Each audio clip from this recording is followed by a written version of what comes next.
പറഞ്ഞോ.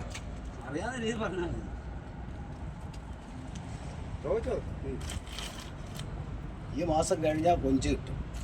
അത് കഴിഞ്ഞാൽ കക്ക വരവെന്ന് പറഞ്ഞാൽ വല കൊണ്ട് കൈ കൊണ്ട് തട്ടി കയറ്റി നമ്മൾ കരയ്ക്ക് കൊണ്ടുവന്ന് കഴുകി വൃത്തിയാക്കി എടുക്കും. ഇവിടെ കക്ക എന്ന് പറയും, പലയിടത്ത് ചിപ്പി എന്ന് പറയും, കണ്ണൂരൊക്കെ ഇളമ്പക്ക എന്ന് പറയും, പലയിടത്തും പല പേരാ.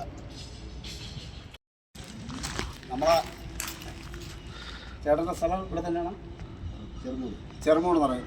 ചേട്ടൻ വർഷങ്ങളായിട്ട് ഇതിൽ ചെയ്യുന്ന ലൈഫ് ഇത് ഒരു ഉപജീവനമാണ് തോന്നുന്നത്. അതെ, അപ്പോൾ അവരൊരു ഉപജീവന മാർഗം കൂടെയാണ് ഈ ചെപ്പി എടുത്ത് വൃത്തിയാക്കി നല്ല രീതിയിൽ കൊണ്ടുവന്ന് ചന്തയിൽ കൊടുത്ത് അതിന് കിട്ടുന്ന നല്ല ഒരു ചെറിയൊരു വരുമാനം കൊണ്ട് ജീവിക്കുന്നതാണ്. ചേട്ടൻ വളരെ കഷ്ടപ്പെട്ടാണ് ഈ ചിപ്പി എടുക്കുന്നത്, വളരെ ബുദ്ധിമുട്ടി നല്ല രീതിയിൽ അധ്വാനിച്ച് ആ ബോഡി കണ്ട അറിഞ്ഞൂടെ അധ്വാനിക്കുന്നൊരു ബോഡിയാണെന്ന്. ഈ കാലത്ത് ഇത്രയും നമ്മളൊന്നും ജീവിച്ച് പോയാൽ ഭാഗ്യം. നമ്മൾ 68 വയസ്സ് വളരെ നല്ല രീതിയിൽ ജോലി ചെയ്തൊരു ചേട്ടനാണ്. 68 വയസ്സുണ്ടെന്ന് കണ്ടാ ഇതൊക്കെയുള്ളതാണ്.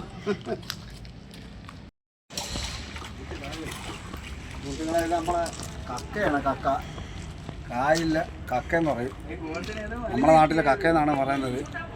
ഇതിൻ്റെ അകത്ത് ഞാൻ പൊട്ടിച്ച് കാണിച്ചു തരാം. നല്ല ചിപ്പിയുണ്ട്. ഇത് നമ്മൾ കറി കഴിക്കുന്ന സാധനമാണ്.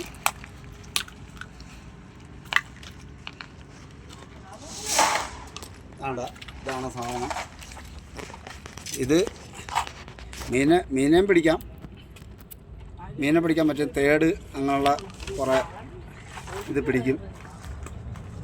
ഇത് നമ്മളെ നാട്ടിൽ പറയുന്നത് കക്ക. പല സ്ഥലത്തും പല രീതിയിലാണ് അറിയപ്പെടുന്നത്. നല്ല ടേസ്റ്റാണ് ഇത്.